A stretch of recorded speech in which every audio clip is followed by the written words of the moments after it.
Trump മാസങ്ങൾക്ക് മുമ്പ് ഒരു പ്രഖ്യാപനം നടത്തിയിരുന്നു. 1 കോടി രൂപ ഫീസ് അടച്ചാൽ H1 വിസ, വർക്ക് വിസ വിദേശത്തുകാർക്ക് കൊടുക്കുമെന്ന്. ഇപ്പോൾ അമേരിക്കയിലുള്ള സെൻറ്റർമാരൊക്കെ പറയുന്നത് നമുക്ക് ആ 1 കോടിയൊന്നും വേണ്ട, നമുക്ക് വിദേശികൾ ഇവിടെ തൊഴിൽ ചെയ്യാൻ ഇങ്ങോട്ട് വരണ്ട. മെയിൻ കാരണം അവർ പറയുന്നത് ഈ വിദേശികൾ അവരുടെ സംസ്കാരം കൂടി ഇങ്ങോട്ട് കൊണ്ടുവരുമെന്ന്. അത് ശരിയാണ്.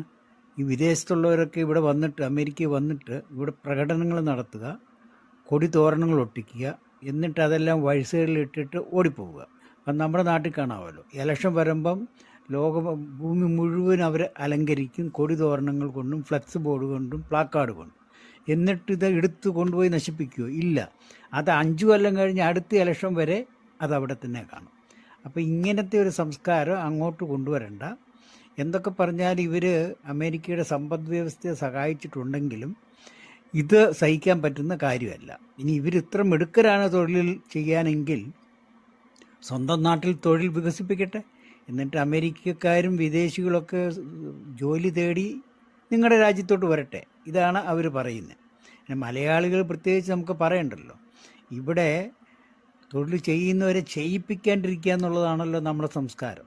ഒരു ആംബുലൻസ് പോവുക എന്ന് പറഞ്ഞാൽ അതിനെ വഴി തടഞ്ഞ് പ്രസവവേദന അനുഭവിക്കുന്ന സ്ത്രീകളെ വഴിയിൽ പ്രസവിപ്പിക്കുന്ന നാടാണ് നമ്മുടെ. പിന്നെ തലച്ചുമടായിട്ടോ അല്ലെങ്കിൽ അല്ലാതെയോ എന്തെങ്കിലും സാധനം വണ്ടിയെ കൊണ്ട് ഇറക്കാമെന്ന് വിചാരിച്ചാൽ ഇറക്കാൻ സമ്മതിക്കുമോ? അതിനും അവകാശികൾ വേറെ.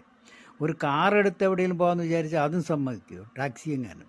ആ യൂബർ അനുവദിക്കില്ലാത്ത ഏക സ്ഥലം ഭൂമിയിൽ കേരളം മാത്രമേ ഉള്ളൂ. അപ്പം ഇങ്ങനെ മറ്റുള്ളവരുടെ ജോലിയെ തടസ്സപ്പെടുത്തുന്ന സംസ്കാരമുള്ളവർ മറ്റുള്ള രാജ്യങ്ങളിൽ പോയി അവരുടെ ജോലിയെ എന്തിനു തടസ്സപ്പെടുത്തണം? നമുക്ക് പറ്റിയത് പോകാൻ ഇസ്ലാമിക് രാജ്യങ്ങളേ ഉള്ളൂ. അവിടെ ചെന്ന് കഴിഞ്ഞാൽ അടിമയെ പോലെ പണിയെടുക്കാൻ, പത്തി ഉടർത്താൻ അവരോട്ട് സമ്മതിക്കത്തുമില്ല. അപ്പോൾ ഇതൊക്കെ പറഞ്ഞ് ഈ ഇന്ത്യക്കാരെ ഈ ട്രംപ് കൂടുതൽ ഉന്നം വയ്ക്കുന്നത് ആരെയാണ്? ആർക്കും വഴങ്ങാത്ത നരേന്ദ്രമോദിയെ. അപ്പോൾ ട്രംപ് ലോകമെല്ലാം കീഴടക്കിയെങ്കിലും Chinese president, Russia president, Indian പ്രധാനമന്ത്രിയെ ട്രംപിന് വഴങ്ങാത്തുള്ളൂ. ബാക്കിയാരെല്ലാവരും അടിയറവ് പറഞ്ഞിരിക്കുകയാണ്. അപ്പോൾ ഇതൊക്കെ പല കാരണങ്ങൾ പറഞ്ഞ് അവരെ ഇന്ത്യക്കാരെ ഒതുക്കാൻ നോക്കുന്നു. നന്ദി, നമസ്കാരം.